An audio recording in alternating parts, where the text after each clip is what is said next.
तो तो इसे हटा देना चाहिए। हाँ, अवश्य हटा देना चाहिए। तो हटा दो। कौन? मैं? हाँ, तुम नहीं? मैं। क्यों? क्यों का कोई उत्तर नहीं। फिर भी पहले मैंने तुमसे कहा, परंतु चौकी पहले देखी तुमने है। तो हटा दो। तुम हटा दो तो रहने दो। तो रहने दो। अब हाँ, अब चारों ओर एक दृष्टि और डालने। हाँ, चारों ओर एक दृष्टि और डालिए। अधिकारी वर्ग, आपका कार्य यहाँ पूरा हो गया? क्यों दूसरा? हाँ, हो गया पूरा, हो गया ना जी। हाँ, हो गया। केवल एक दृष्टि डालना शेष है। हाँ, केवल एक दृष्टि डालना और शेष। तो वो दृष्टि अब रहने दीजिए। बाहर देवी प्रेंगु मंजरी पहुंच गई हैं। देवी बाहर पहुंच गई है, तो चलो अनुस्वार। प्रणाम देवी। प्रणाम देवी।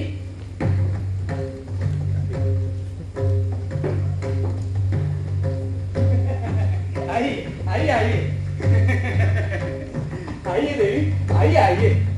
वो इस प्रदेश में सबसे सुशील, सबसे विनीत और सबसे भोली लड़की है। मल्लिका, आओ यहाँ आओ। मैं देवी से तुम्हारी प्रशंसा कर रहा था। देवी जब से आई हैं, तुम्हारे ही संबंध में पूछ रही हैं। तो यही है हमारी मल्लिका, इस प्रदेश की राजहंसिनी। मल्लिका, देवी के बैठने के लिए कौन सा आसन निश्चित किया गया है? आप विश्राम करें। अनुचर हमारे लौटने तक बहुत प्रतीक्षा करें। परंतु आपके लिए आसन? उसकी चिंता न करें, हमें असुविधा नहीं हो। असुविधा तो होगी। आप असुविधा को असुविधा ना माने, ये दूसरी बात है। और वास्तव में पुलिंदा कहते इसी को है। बड़े पुल की विशेषता ही ये होती है कि आप विश्राम करें।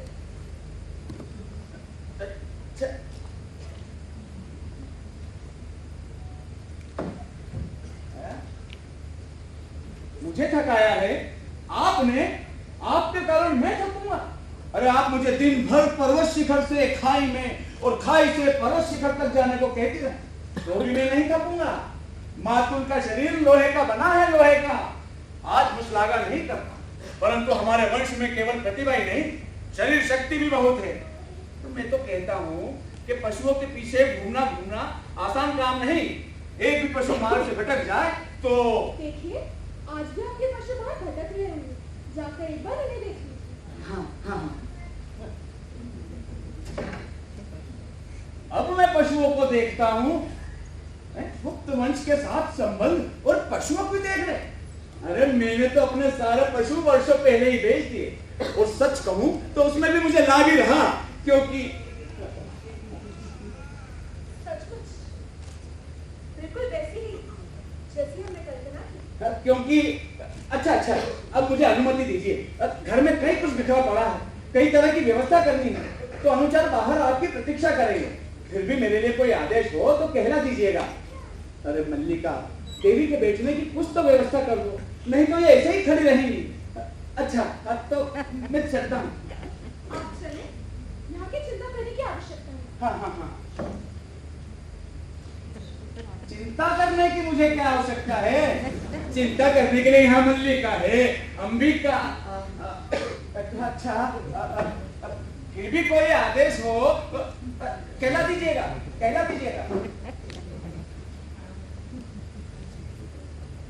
सचमुच बहुत सुंदर। जानती हो, अपरिचित होते हुए भी तुम हमें अपरिचित नहीं लगे। आप बैठ जाइए ना। नहीं, बैठना नहीं चाहती। तुम्हें और तुम्हारे इस घर को देखना चाहती। उन्होंने कई बार तुम्हारी और इस घर की चर्चा की।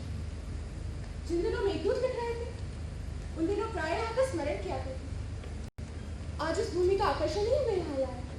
अन्यथा दूसरे बात से जाने में हमें अधिक सुविधा थी। मैं समझ नहीं पा रही किस रूप में आपको आसन करूं। आप आसन ले लें तो मैं आपके लिए। आतिथ्य की बात मत सोच। हम तुम्हारे अतिथि के रूप में नहीं आए। संभव था ये भी ना, परंतु हमने विशेष आज्ञा से इन्हें साथ लाया। हम स्वयं एक बार इस प्रदेश को देखना चाहते हैं। इसके अतिरिक्त एक और कारण है। चाहते थे इस प्रदेश का कुछ वातावरण साथ में। इस प्रदेश का वातावरण? हाँ, यहाँ से बहुत दूर तक पर्वत श्रृंखला दिखाई देती। कितनी निर्भयात सुंदरता है। हमें यहाँ पर तुमसे स्पर्धा होगी। हमारा सौभाग्य होगा कि आप कुछ दिन इस प्रदेश में रह जाते हैं। आपको असुविधा तो होगी, परंतु इस सौंदर्य के सामने जीवन की सब सुविधाएं हैं। इसे आंखों में पर्याप्त करने के लिए जीवन भर का समय भी पर्याप्त है। परंतु इतना अवकाश का काश्मीर की राजनीति इतनी अस्थिर है कि हमारा एक एक दिन भी वहां से दूर रहना कई की समस्याओं को जन्म दे सकता है। एक प्रदेश का शासन बहुत बड़ा उत्तरदायित्व है। हम पर तो और भी बड़ा उत्तरदायित्व है, क्योंकि काश्मीर की स्थिति इस समय बहुत संकटपूर्ण है। क्यों तो वहां के सौंदर्य की इतनी चर्चा है, परंतु हमें उसे देखने का अवकाश कहाँ है। इसीलिए तुमसे स्पर्धा होती है। सौंदर्य का ये सहज भोग हमारे लिए केवल एक सपना है। बैठ जाओ, यहाँ हमारे पास बैठो, मैं दूसरा आसन ले लेती हूँ।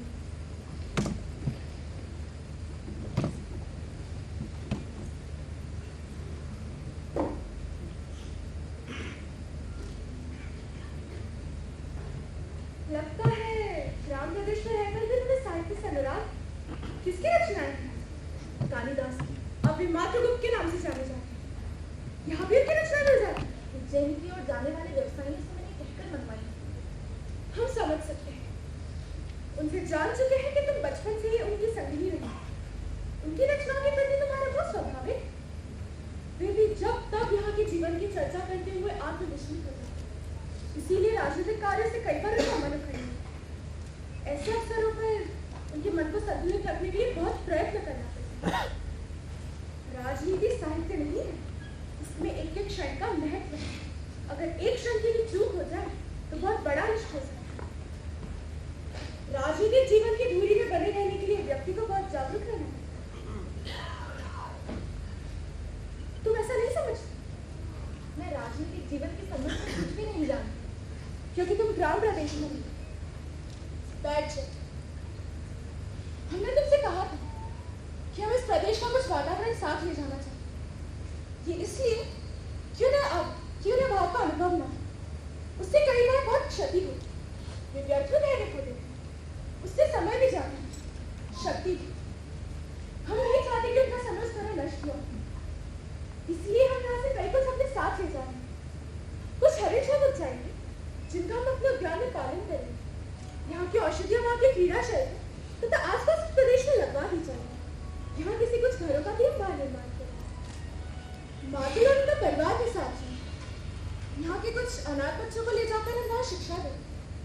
हम समझते हैं इससे अंतर करें। देख रहे हैं तुम्हारा घर बहुत जर्जर स्थिति में। इसका परिसंस्कार आवश्यक।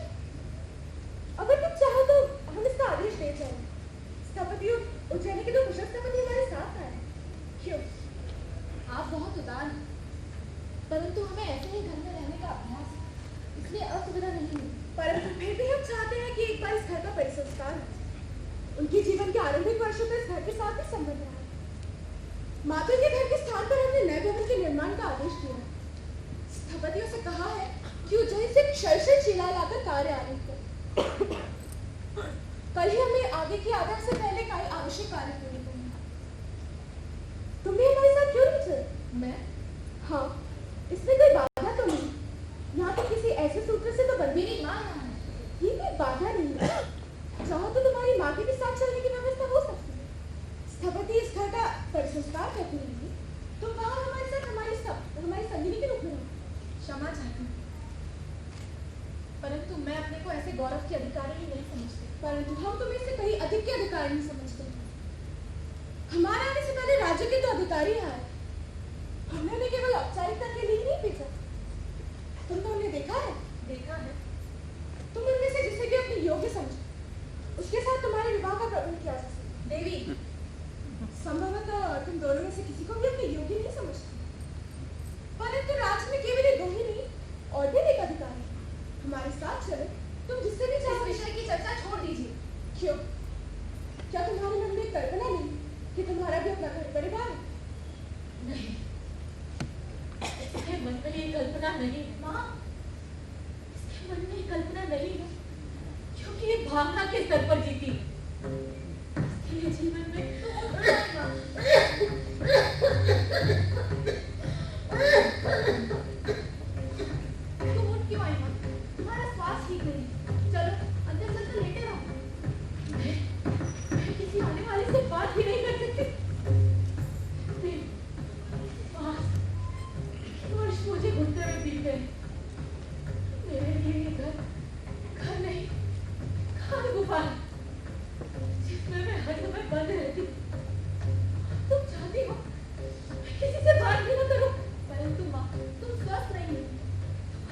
सुरक्षा और फिर भी अधिक स्वच्छ। ये घर सदैव से स्थिति में नहीं है राजवधु। मेरे हाथ चलते थे तो मैं प्रतिदिन इसे लीपती बुहाती थी। यहाँ की हर वस्तु इस तरह गिरी टूटी नहीं है। तो आज तो हम दोनों माँ बेटी भी यहाँ टूटी सी पड़ी रही। ये सब इसलिए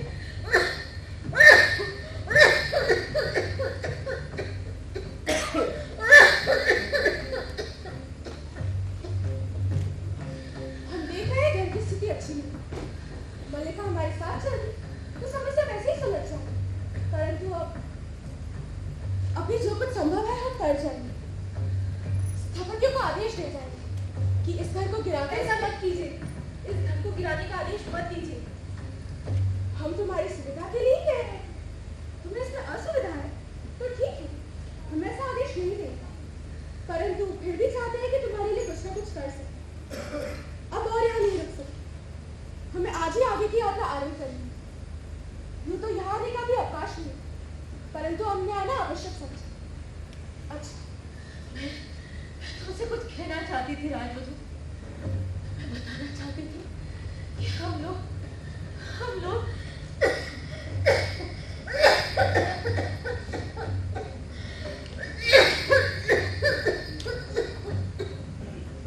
हम आपका प्रश्न समझ रहे हैं। जो भी सहायता हमसे बन पड़ेगी अवश्य करेंगे। इस समय अनुचित बात प्रतीक्षा करें, इसलिए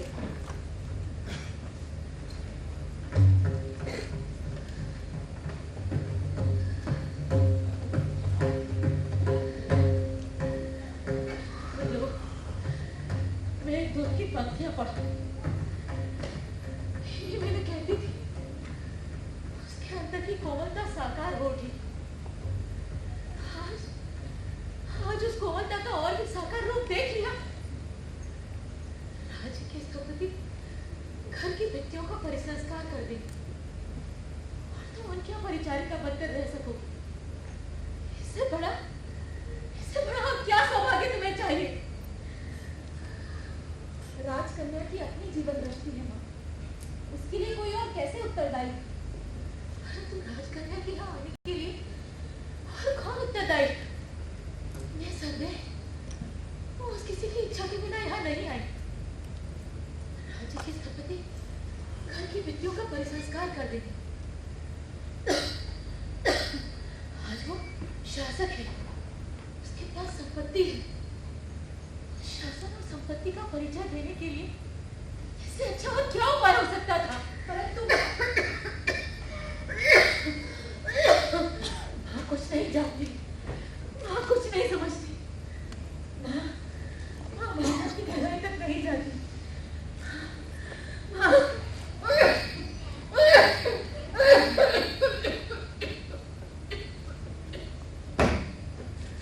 इस तरह शुद्ध क्यों हो बेटा? आज तो सारा ग्राम तुम्हारे सौभाग्य पर तुमसे स्पर्धा कर रहा। राजकीय पगडूली घर में पड़ती है तो लोग गौरव का अनुभव करते हैं। ऐसा अवसर हर किसी के जीवन में कहाँ आता है? ये अवसर देखने के लिए तो मैंने आज तक का जीवन किया है। इतना बड़ा सौभाग्य हमारे शूद्र जीवन में कहाँ समा सकता है। चलो मैं स्वयं चलकर सारे ग्राम में घोषणा करूं कि हमारे वर्षों के अभाव और दुख इतना बड़ा फल रहा है कि राज्य के स्थपति घर की भित्तियों का परिसंस्कार कर देंगे। बैठ जाओ बेटा, बैठ जाओ। आज ग्राम के पास तुम्हारी बात कहने का अवकाश नहीं है। ग्राम के लोग आज व्यस्त हैं, उन्हें बाहर से आए अतिथियों के लिए कई तरह की सामग्रियां जुटानी। अतिथि आज यहाँ के पत्थर तक बटोर कर ले जाना चाहते हैं। यहाँ के पत्थर आज बहुत मूल्यवान समझे जाने लगे। यहाँ के पत्थर पहले भी मूल्यवान थे राजवधु। ये और बात है कि पहले किसी ने उनका मुझे समझा नहीं। तुम जाकर बटोर क्यों नहीं लेते? संभव है कि लोग यहाँ कोई पत्थर शेष न रहने दें और तुम्हारी भावनाओं के लिए कोई आधार ही न रह जाए। बैठ जाओ माँ, हमारा स्वास्थ्य ठीक नहीं है। ग्राम में चारों ओर बहुत उत्साह है। ये दिन इस प्रदेश के जीवन का सबसे बड़ा उत्सव है।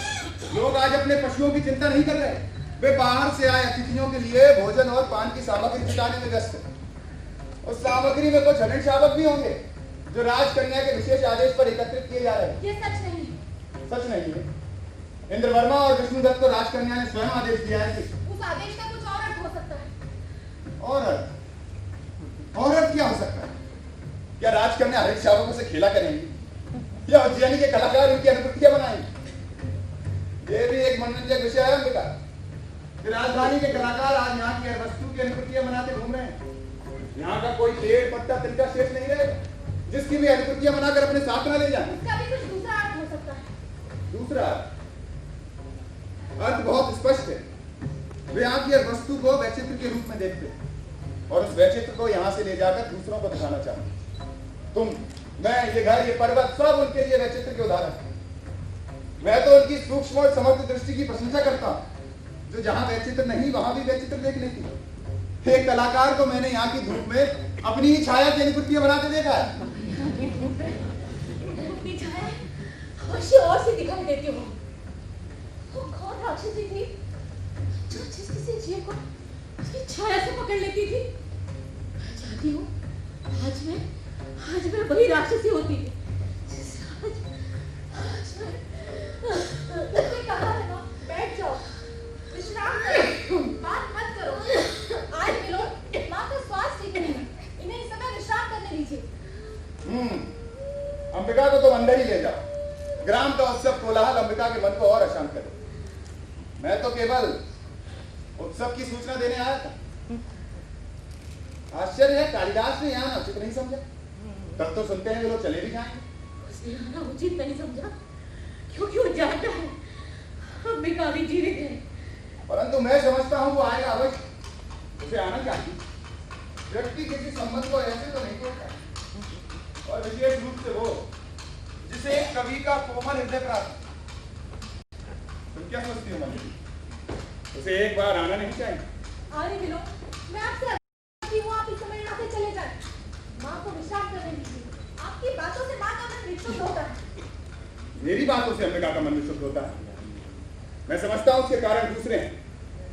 अंबिका जानती है कि किन कारणों से उसका मन विक्षुब्ध होता है।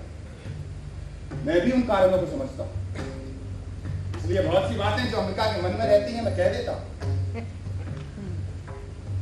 तुम्हें मेरा यहाँ होना अखर रहा है, मैं जानता हूँ। ये कोई नई बात नहीं, परंतु मैं कुछ ही क्षण और यहाँ रुकना चाहता हूँ। पर्वत शिखर की ओर से एक अश्वारोही को आते देख रहा। संभव है कुछ क्षणों के लिए वहां रुकना चाहे तब मैं भी उससे कुछ अच्छा पूछूंगा। मेरी उससे प्राणी मित्रता है। और वीरो, उस स्थिति में आपका यहाँ होना किसी तरह से उचित नहीं। आप उससे मिलना चाहते तो यही एक स्थान नहीं है। परंतु यही स्थान क्या बड़ा? उसके जाने की दिन भी हम यहीं पर मिले थे। वर्षों के बाद उसी स्थान पर मिलने के अंतराल का अनुभव नहीं होता।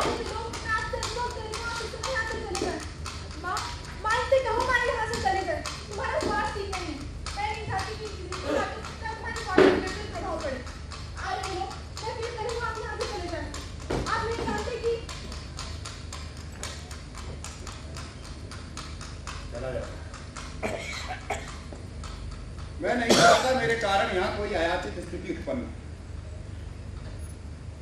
परंतु क्या अयाचित स्थिति उत्पन्न हो सकती है? जान सकता हूँ? क्यों बेटा? मैं जानती थी, आज नहीं तब से जानती थी। तुम आता तो मुझे आश्चर्य होता, तो आज मुझे आश्चर्य नहीं। सुनता है मैं उसके संबंध में ठीक सोचती थी।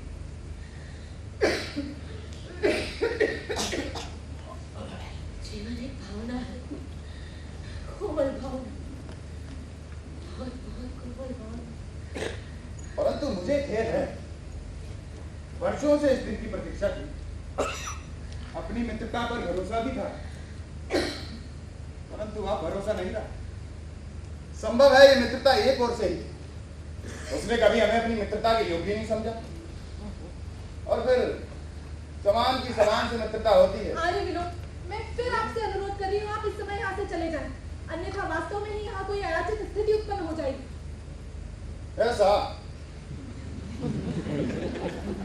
तब तो मुझे अवश्य चले जाना चाहिए।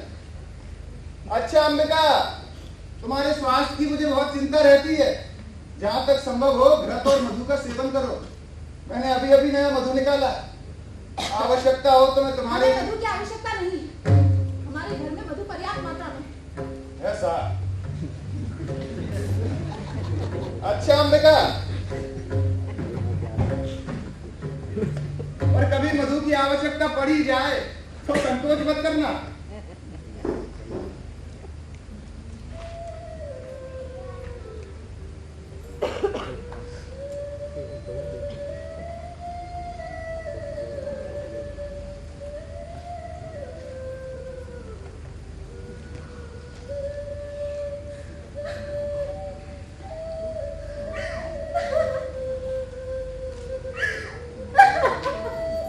मल्लिका, अब भी रोती है। उसके लिए, उस व्यक्ति के लिए जिसके संबंध में कुछ मत कहो तुम। कुछ मत कहो।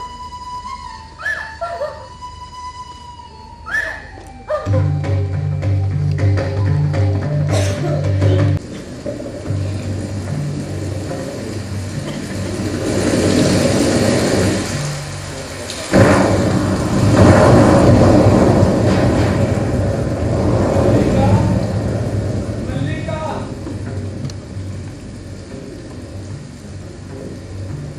मल्लिका, कौन है? मैं हूँ मातुल। देखो, वर्षा ने मातुल की क्या दुर्गति की। वर्षा से बचने के लिए तुम्हारे घर के सिवा कोई शरण नहीं। सोचना, जो मातुल के लिए आज भी तुम वही मल्लिका हो।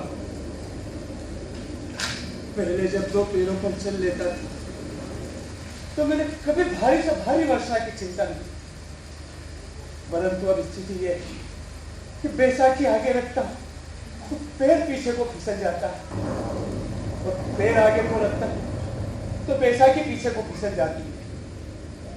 ये जानता कि राजप्रासाद में रहकर एक पांव तोड़ बैठूं तो ग्राम छोड़कर कभी वहां न जाता। अब पीछे से उन लोगों ने मेरा घर भी ऐसा कर दिया कि कहीं पैर टिकता ही नहीं। उन चिकने शिलाखंडों से तो गांव की वो मिट्टी ही अच्छी थी जो पैर को पकड़ती तो थी।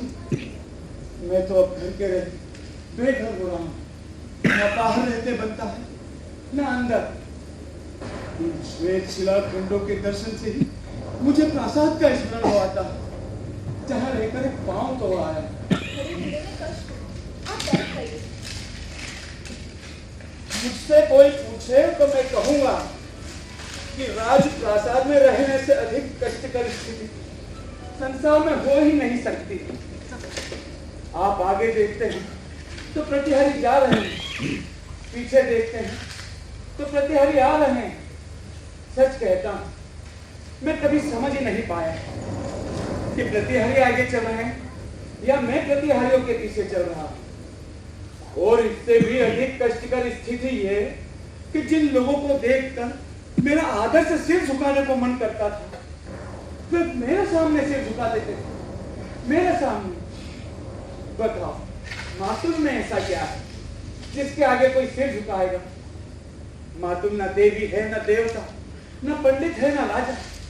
फिर क्यों कोई सिर झुकाएगा?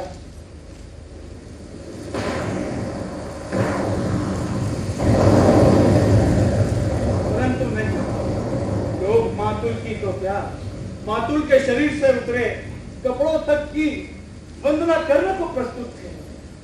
उनमें बार बार अपने को छूकर देखता कि मेरा शरीर हाड़ मांस का ही है या चिकने पत्थर का हो गया। तो मुझसे ये वर्षा सही ही नहीं जानती। खाने के लिए आग जला दी। तुमने घर की क्या अवस्था कर रखी है? अंबिका के न रहने पर घर की अवस्था ही नहीं रही। ये ठीक है कि प्रियंबु मंजरी ने तुम्हारे लिए कुछ वक्त और स्वर्ण मुद्राएं भिजवाई थी जो तुमने लौटा दी, मुझे उनकी आवश्यकता नहीं। और इस घर के संस्कार के लिए भी उसने इस पति से कहा था। मुझे कहीं संस्कार की आवश्यकता नहीं। आग जला दी। नहीं, वर्षा थम रही है, हल्की हल्की बूंदें हैं। किसी तरह घिसटता हुआ घर पहुंच जाऊं तो वहीं वस्त्र सुखाऊंगा।